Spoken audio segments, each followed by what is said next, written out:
දෙවන ලෝක යුද්ධය තිබ්බ කාලේ ජර්මන් ජාතික ආචාර්ය නෝබර්ට් වයිනර් යම් කිසි ඉලක්කයක් කරා ඒවලට කියනවා පියාඹන බෝම්බ. Okay. ලෝකයාට හඳුන්වලා දෙනවා. ඒ පියාඹන බෝම්බ කියලා කියන්නේ ඒ කාලෙදි මිසයිල් වලට නැත්තම් රොකට් වලට. නෝබර්ට් මේ සොයා ගැනීමත් එක්ක එයා එතන එකතැන නතර වෙන්නේ නැතුව තව දෙයක් හොයාගන්නවා. මේ වගේම ඉලක්කයක් කරා යන ක්‍රියාපද්ධතියක් මිනිස්සයා ළඟත් තියෙනවා කියලා.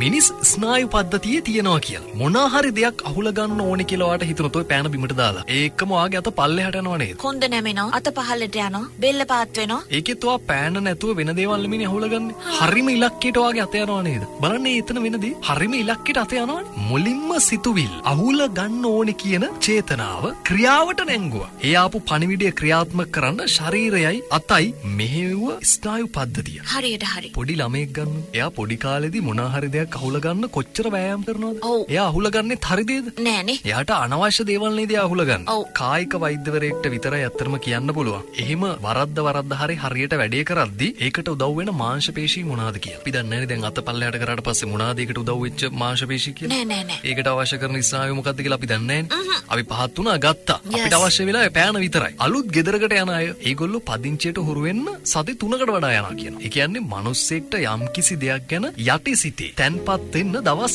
21ක් ගන්නවා කියලා කියනවා. දවස් 21ක්. නොකඩවා කරන දෙයක් හරිද? දැන් ඔයා ගෙදර ඉන්න ඕනින්ද ඒකට පුරුදු වෙන්න දඟලනවානේ කොහොම හරි. ඔව්. ඒක දිගටම කරන හින්දා තමයි ඒකටක් ගාලා දවස් 21ක් ඇතුළත ඔයාගේ යටිහිතට යන්නේ. කියන්නේ ඔයාට පුරුදු වෙන්න ගන්න එක. කකුල කැපුවට පස්සෙත් එයා ඇඳෙන් බහින්න යනවානේ. හා. කකුල තියනවා කියලා හිතාගෙන ඇඳෙන් බහින්න යනවා. ඒ වගේම මේ ආමි එකේ කියන්නේ ඒ දවස්වල යුද්ධේ තියෙන කාලේ ඔව්. කකුල කැපුවට පස්සේ ඒ සහෝදරවරු කියලා තියෙනවා මේ මගේ මහපට ඇඟිල්ල කසනවා. එහෙම ඇඟිලි කසනවා කියලා. අනේ. දවස් 21ක් යනවා අර දේ නෑ කියලා තේරෙන්නේ. ඒකට පුරුදු වෙන්න දවස් 21ක් යනවා කියන. අන්න ඒ විදිහට දවස් 21ක් ඔයාගේ ප්‍රාර්ථනාවක් හිත මුල් කරගෙන ඔයා හිතනවනම් අපි ඒකට කියනවා සයිකෝ සයිබර්නටික්. දැන් අපි ওই බෝධි පූජා හැම දවස් 21ක් තියෙනවා. අර එහෙම කියලා එහෙම කරන්නේ. ඒ කියන්නේ ඒ දවස් 21 මොවා එකම ප්‍රාර්ථනාවක්නේ. ටීවී බලන කෙනෙක් එයා කැමති රූපවාහිනී වැඩසටහන බලන ගමන්. සූරපප්පා. සූරපප්පා ඒක බලද්දි කවුරු හරි කෙනෙක් ඇවිල්ලා ඔයාට වෙන දෙයක් කිව්වොත් එහෙම ගොඩක් වෙලාවට ඔයාකට හුම්කම් දෙන්නේ නැහැලු. හරියට හරි මට ඇහෙන්නේවත් නැහැ මොනවද කිව්වේ කියලා. ඊට පස්සේ අම්මා ඇවිල්ලා වලදින් දෙන්නේ. ඕ ඔළුවට. හරියට හරි.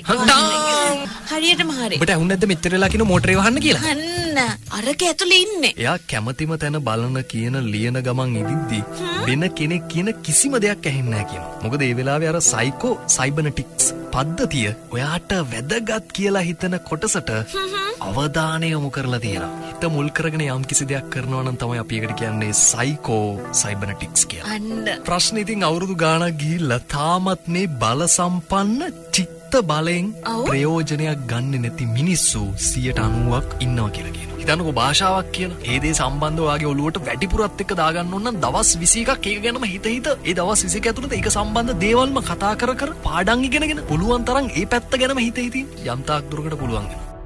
Morning Rhythm with Saku and Yash.